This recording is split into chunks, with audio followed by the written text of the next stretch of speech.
And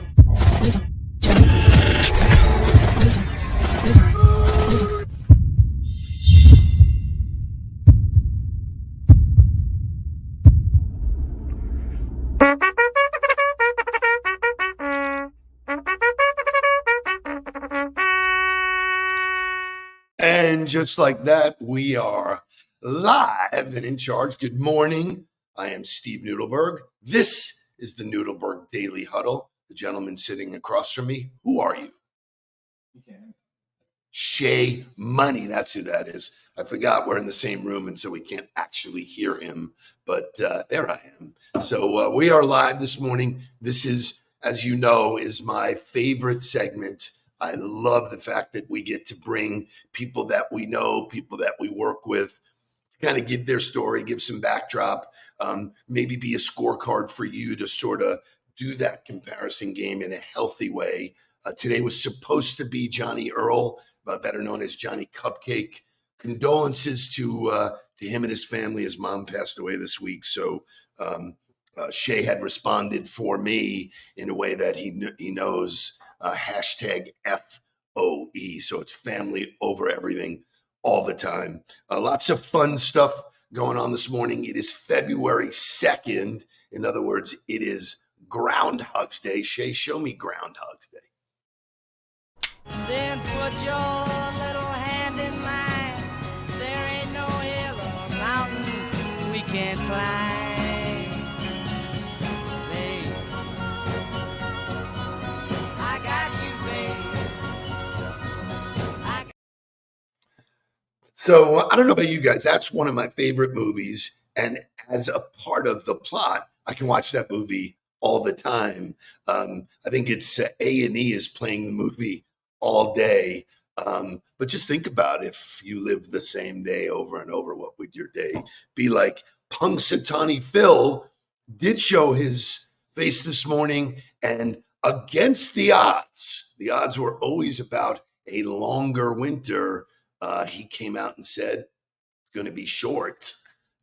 This is our time to have an early spring. So I know that living in Florida, we do not know the difference at all, man. Just whatever it is, it is. So lots of fun stuff there.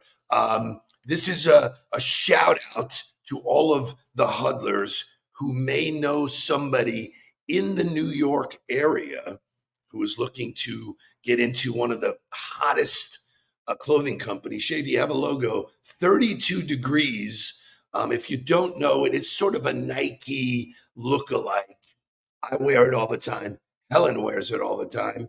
Jake wears it all the time. Why do we wear it all the time? Because Helen's son, Brandon, is their VP of digital marketing, and he is looking for an e-commerce manager. So really good opportunity, really good company, lots of fun stuff. So if you know somebody young in New York or wants to move to New York, really cool opportunity, reach out to me. I'll set you up because we believe in keeping it in the family. So without further ado, I don't think there's anything else, Shay.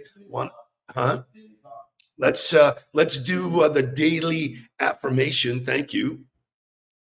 Here's today's daily affirmation. If you wake up every day and you start with baseline optimism, this is what it looks like. When starting the day, just think to yourself, it's going to be a good day. I think most people get up and go, it's going to be a shitty day, whatever. Boom, it's going to be a good day. When meeting your first people that day, I'm going to like them. I'm going to enjoy this. It's going to be good. When trying something challenging, think on the positive side. It's going to work because my preference is to assume I'm on a winning path until proven otherwise. Think of that. Know it. Understand it. These affirmations work. Every single successful person that I have encountered in my career starts the day with daily affirmations. And so, we do that. You just read James Clear. It's a mindset. And what does that mean? It's setting the tone for the day. No further ado, let's get to our guest, Melissa Randolph, who is just a hoot. She's a superstar in the sales game for Lockton, senior VP, all that kind of stuff. She's going to share her wisdom this morning. Let's get to wake up music, walk up music, and then Melissa Randolph takes the stage. Wake up, everybody. Get up, get up, get up, get up. Wake up, come on, come on. Wake up, everybody. Teach a new way. Maybe then they'll listen what you have to say. Wake up, everybody. No more sleeping in bed. No more about to thinking, time for thinking ahead. Come on.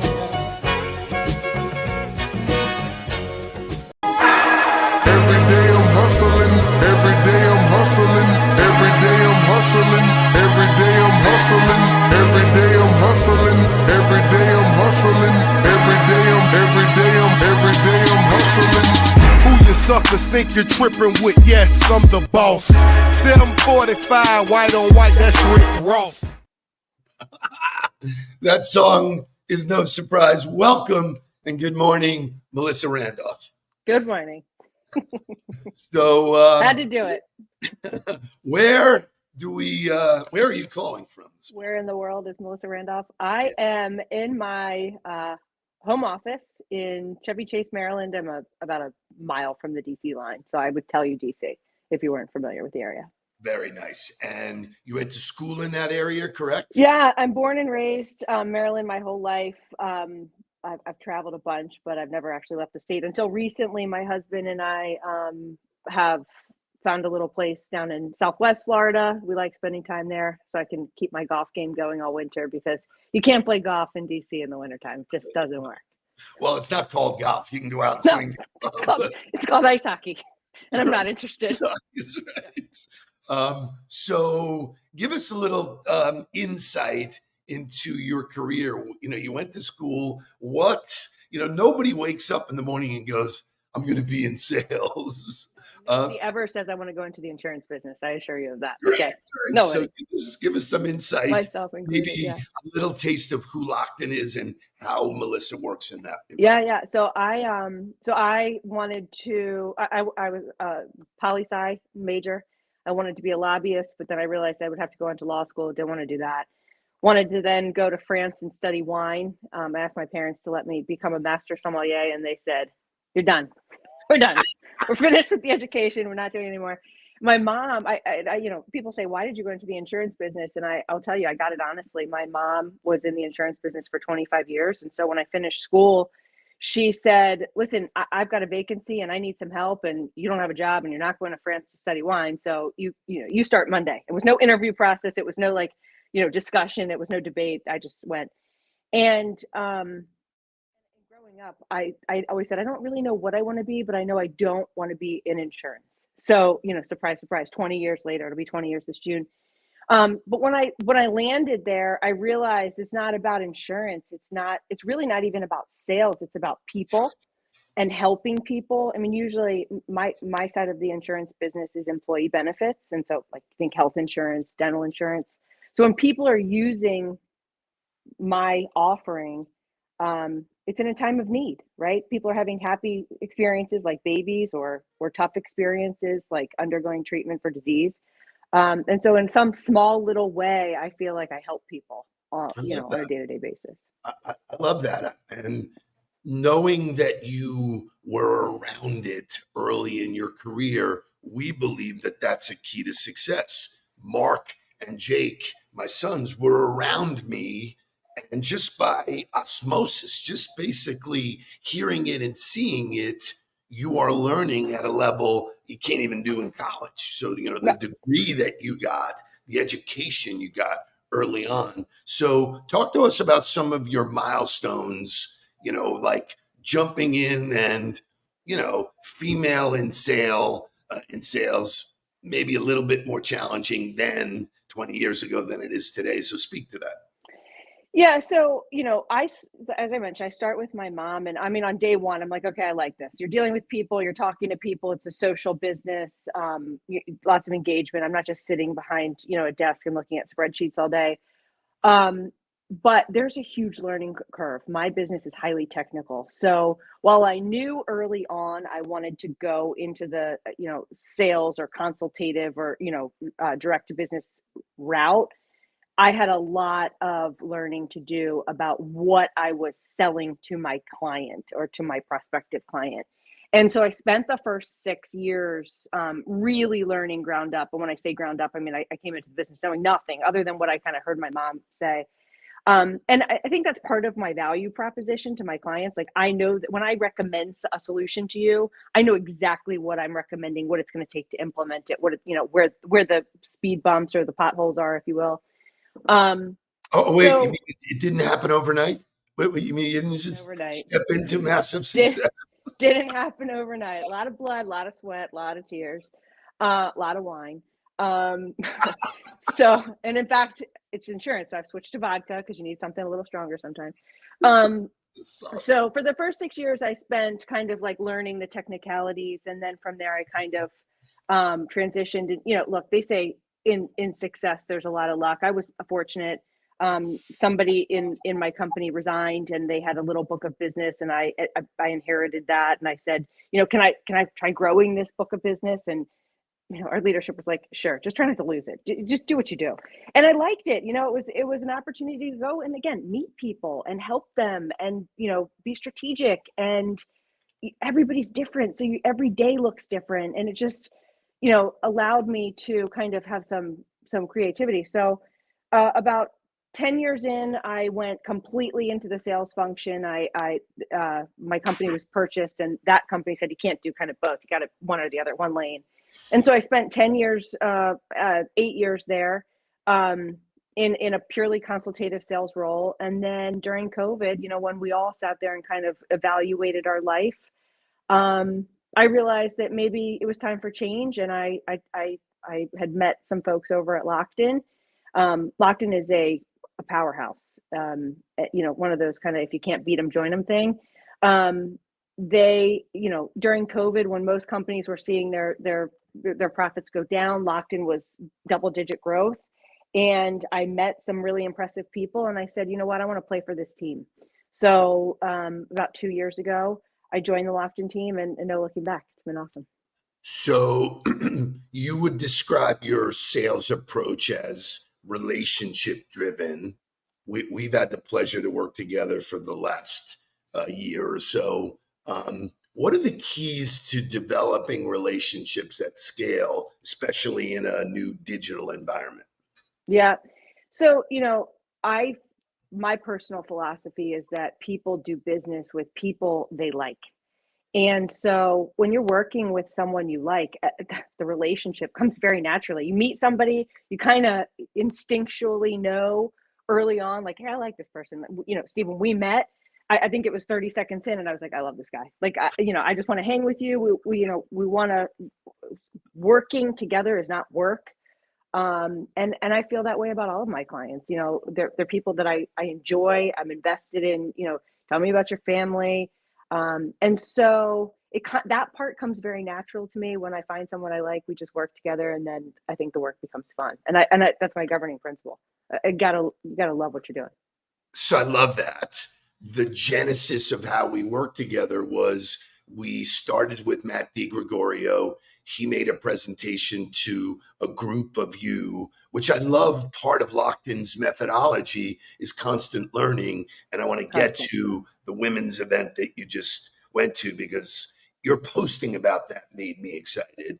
But, he shared that there's a new way to prospect, and where most of the universe puts a hand out and gives me the Heisman. You were like, oh no, if there's something new to, so I want you to share with the audience about your appetite for learning, and even more specific, your appetite for being really uncomfortable. Yeah. Well, let's start right there, because when Matt shared kind of, you know, what you're about, and then when you and I spoke, uh no, it makes me very uncomfortable. This was not a comfortable space for me to go. But you, Steve, said to me, look, the days of cold calling, of ringing someone's office or sending a letter. I mean, let's go even further back, faxing somebody or mailing them something. Like that's gone. We're in Faxing. a Yeah, wow, post-COVID you just world. dated yourself. It's yeah, right. Yeah, it's most secure. A fax is the most secure way of data transfer. Little Is known that fact. true? It is. I did not You know can't that. hack a fax. Yeah. So when you present that to me, like the days of old are over. So my mom always had this expression: the bus is leaving the station. So you can either get on the bus and go, or you can stay back. But either way, where we are today is not going to happen.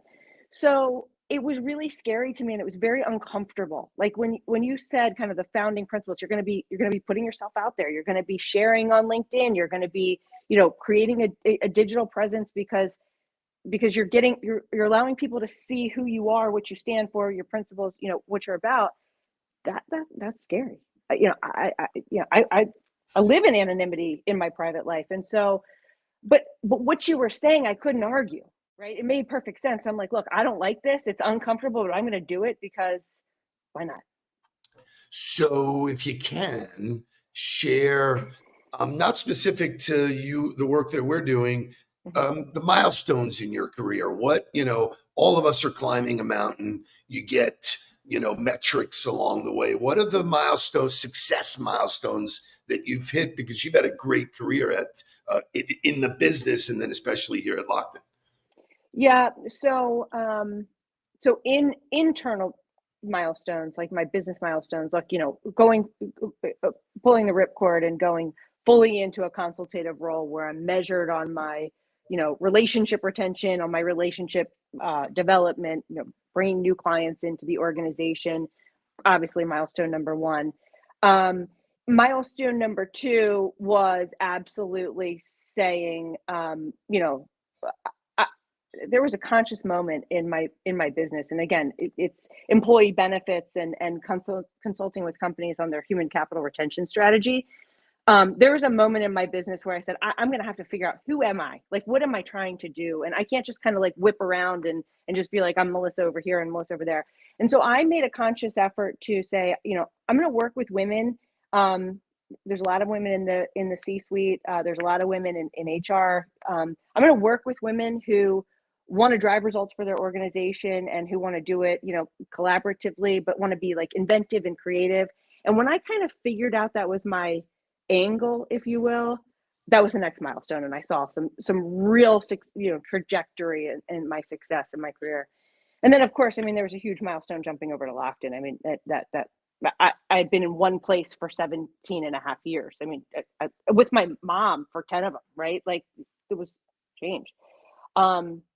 And each time I do that, and frankly, Steve, I would say that when you and I started working together, that was a milestone, because it was a pivot to how I had been presenting myself to the world, which again was outside of my box, uncomfortable. And each time I've done that, while it's felt like I'm about to jump off a cliff, I didn't know it, but there was like a landing pad that would spring me higher, and that's been rewarding. Love it, love it, love it. So Lockton does a really good job, in my opinion, culturally, of educating their people, exposing them to best practices. You just came back from an event in Sedona.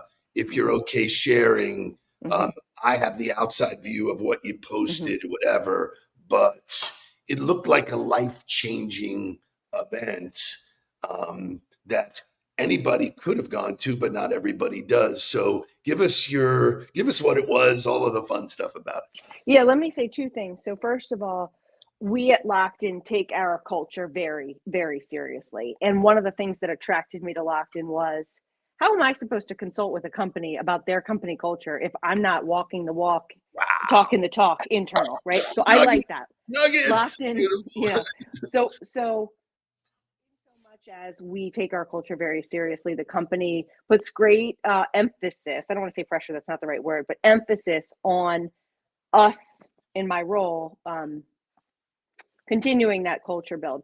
So there is an organization within Lockton called Elite Women Producers. It's something, first of all, we have 600 people in my role across the country. There's 10% of us are women. It's not a very, it's a very male dominated role position. So you have to earn your way into the program. It's merit based, obviously. Um, and so I qualified last year to join EWP. And each year we have some professional development enrichment, and we have a retreat.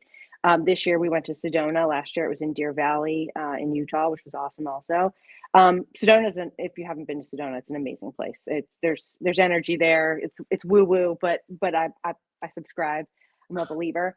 And we went for 3 days of intensive executive coaching, personal development, most importantly, relationships with really amazing women who are smart and driven and powerful and influential.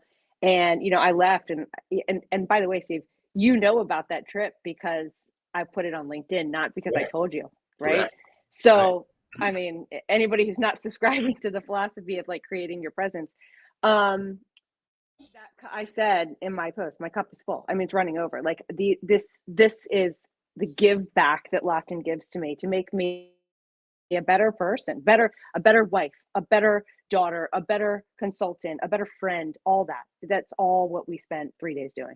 Incredible. I want to pick a piece of that and go with it. So you were around your peers. So there's a natural order of elite women.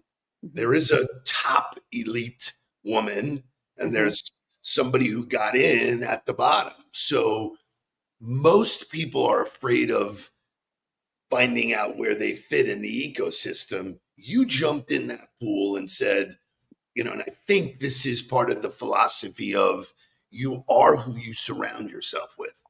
If you're surrounding yourself with people who are genuinely good at what they do, even though they are theoretically competitors.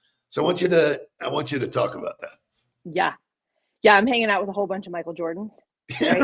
Right. And I'm not, right? Like I'm not MJ. I don't know who I am. I don't even know that I'm like the Scottie Pippen to the MJ, but whatever. Like I'm hanging out with the best of the best. And if I can learn, this much of what they know, I'll be a better person for it. Yeah, look, it's intimidating to go step into a new organization where you're judged on your ability to perform. I mean, and it's not like behind the scenes judgment. Oh no, they put your numbers up on a screen. You're going to see exactly where you stack. And it's not fun to be low. I mean, you want to be in that top quartile. But what's really cool, I have to say, like I mentioned about our culture, like nobody there is like, oh, you're not the top, or and there's in the rank, there's people who are performing at a lower or slower speed than I am. But we say, hey, listen, if you're ever in DC, like come hang out with me, let's meet, like let me help you. If you know people there, I'm happy to make introductions, whatever. So like it's a very collaborative environment, and in fact, we're encouraged to collaborate. And I personally believe that when you collaborate, everybody's success. There's plenty to go around, and we all do better together. I love it. So, clearly success leaves clues. I'm a student of the game. If I see somebody doing something that works, it's one of the fascinating parts of coaching high performers is I always pick up something from them too. Iron sharpens iron. I'm going to switch gears for a second. We talk about sharing our passions with people, and that's the place of connectivity. You have a passion for golf, and I want you to talk to people about. It's a bad habit. It's a bad habit. So share with them how do you balance that in your career? How do you add it to your career? Everybody's always talking about work-life balance. To me, there's no such thing. You're just sort of, every day doing what you do. So speak to it if you would. Okay. Work-life integration, not work-life balance. Some days work's going to take 24 hours and life's going to get 0. And some days life takes 24 hours and work gets 0, right? Like there's all in between. So golf's interesting, right? I had this great, I'll say coach one day. I had this great instructor who said, golf is just a mental game. Like it's a game of creativity. It's obviously like the mathematics of like, how many yards am I out? But it's also like, how do I get there? Like maybe I don't just take the driver off the tee box. Maybe I hit a hybrid or an iron and then, leave myself with my comfort 80-yard shot in. And then it's a game of intelligence, emotional intelligence, right? You hit a lousy shot, you can't let it screw up your whole day. And I think metaphorically, isn't that life, and isn't that It's certainly exactly sales? right. It is right? so spot on. It's so Yeah. right. Yeah. And I think when I get out on the golf course, first, look, there's no better, more beautiful place on earth than a golf course. It's just gorgeous, right? They're by definition, they're manicured, gorgeous green We places. live on a golf course in Florida, so Right, it's gorgeous. Yeah, everything is you're golf living my course. dream, Steve. You're living my dream. So you're out there, you can't get in your head about anything other than what you're there to do. I mean, or you can, but your golf game will go total shit. So you're definitely better suited to get out there, focus on what you're doing. So it's head clearing for me. It's exercise for me. And then, I mean, it's a challenge. Like I want to be better than I was yesterday. So again, metaphor for life. A metaphor for business as well. Business, Exactly. the whole nine, How do I nine, get right? the client? How do I make this Right. work? And it's fun. I mean, most of the time it's fun. Sometimes it's not. When I have a lousy game. It depends if you take it seriously. I don't take it seriously, man. So Yeah. I'm a big, this. I like a little trash talk. I like a friendly gamble. So I find all that on the golf course. I like to show up. I like to play with a whole bunch of men, just act like I don't know what I'm doing. And should I do, which club do I hit? And then I like to put it on the green within 6 inches of the pin and be like, oh, how much was that? What was that? Last question, because we could go all day, and I promise people we get them in and out for the morning. What would you tell the 20-year-old Melissa Randolph? That's a good one. So I would say trust your intuition. Look at that. Trust your intuition. Every time I found myself in a place where, and in my old age, I do that. I just go with my gut feeling, and it doesn't ever serve me. But there's been times in my career where I think we should go this way, and somebody who's been in the business longer says no, go that way. And the whole time I'm marching this way, I'm thinking to myself, I really feel like we should have done that. And I was never wrong. And I should just trust my gut. At least you're authentic to yourself if you do so. Trust your gut. What an unbelievable way to close our conversation. This was your first podcast, but we would never know that. We would never know that. You did great. I think you offered up a great, genuine, and healthy. Jonathan Aarons is that would be my our comedian 20 years ago, right? Yeah. I would say. I would have bought a McDonald's franchise too. Early on, somebody told me about a concept for Uber, and I was like, that's the stupidest idea I've ever heard. Maybe that would be my other career advice. It's not that dumb. Yeah. I imagine that from this, you'll be on podcasts all over the country. Thank you so much for spending time with us. Huddlers, what a great way to close the week. Reach out to Melissa, get to know her, vice versa. She's all over LinkedIn. You should be able to find her. That's what we tell people. Make yourself easy to find. We will see you Monday morning. It'll be Mark and I live back here again. Boom. Please don't worry about me. I'm about to let my heart speak. Friends keep telling me to leave this. So let's get down to business.